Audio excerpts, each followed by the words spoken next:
आदाब, नमस्कार, अस्सलाम वालेकुम नाज़रीन। पल पल न्यूज़ के न्यूज़ रूम से मैं हूं आपके साथ नदीम अकरम। दोस्तों, इजराइल फिलिस्तीन जंग में जिस बात का डर था, अब वो तस्वीर भी लोगों के सामने आ गई, जहां इजराइल के आतंकी सैनिकों ने पहले इस्लामी जिहाद को निशाना बनाने के चलते वहां मजलूमों को शहीद किया और फिर उसके बाद किस तरीके से उसने बम गिराए वो तस्वीर भी दुनिया के सामने है।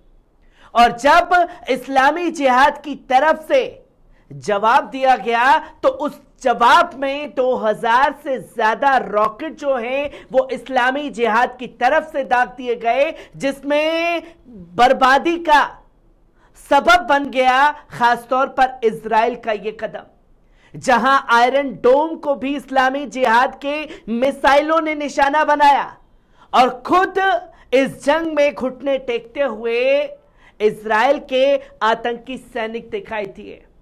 और तमाम बड़ी वेबसाइट ने बड़े खुलासे किए इजराइल को लेकर के। और इसके बाद जब देखा कि पलटवार बड़ा हुआ तो जंग को रोका और अब इस जंग में हमास को खींचने की भी कोशिश जो है वो की गई इजराइल द्वारा, जहां हमास के ऊपर हमला किया गया और अब हमास की तरफ से भी पलटवार किया जा रहा है। जो पहले 4-5 दिन जंग चली, उस जंग से अब इस्लामी जिहाद आउट होकर के हमास की एंट्री हो चुकी है। तमाम चीजें जो हैं इस इजराइल फिलिस्तीन जंग में देखने को मिल रही है, कैसे हर पल अपडेट बदल रही है। एक बार इस रिपोर्ट पर नजर डालिए। दोस्तों, 2019 में ऑपरेशन ब्लैक बेल्ट के बाद तीसरी बार हमास ने इजराइल और फिलिस्तीन इस्लामी जिहाद के बीच लड़ाई लड़ी।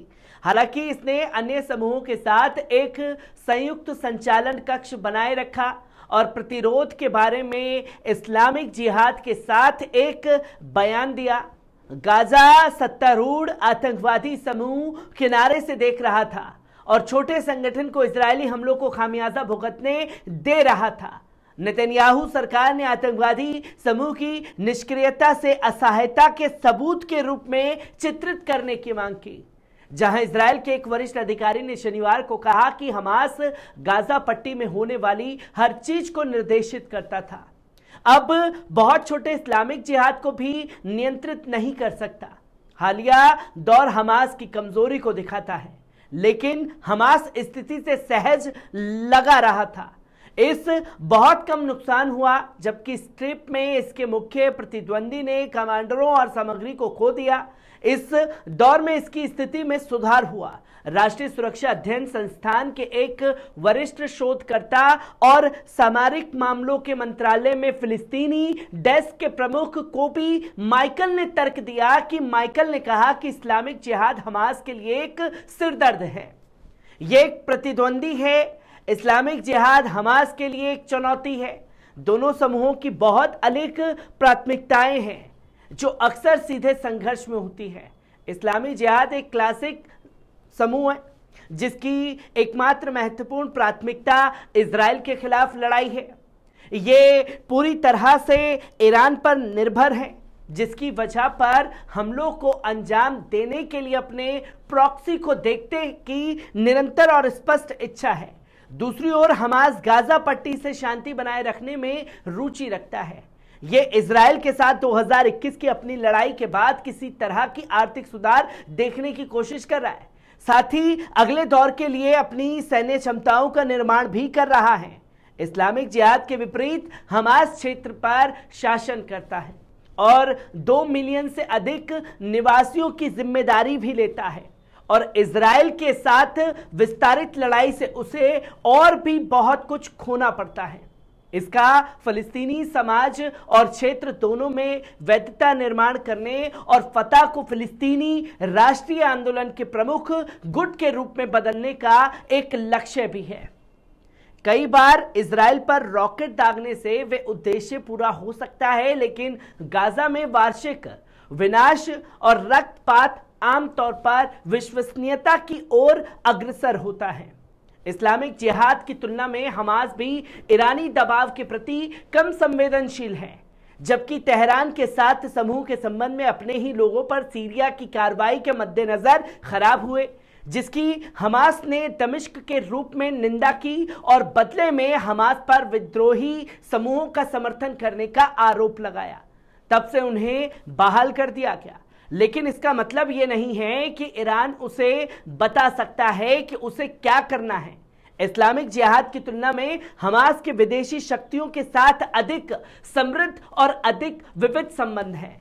अंकारा और यरूशलेम के बीच हालिया मेल मिलाप के बाद भी तुर्की अभी भी देश में हमास से अधिकारियों और इकाइयों को बाहर निकालने से इनकार करता रहा है, तो वहीं कतर हमास के साथ घनिष्ठ संबंध रखता है, विशेष रूप से गाजा में अपने वित्तीय समर्थन के माध्यम से, और समूह रूस चीन के साथ बढ़ते संबंधों को भी आनंद लेता है।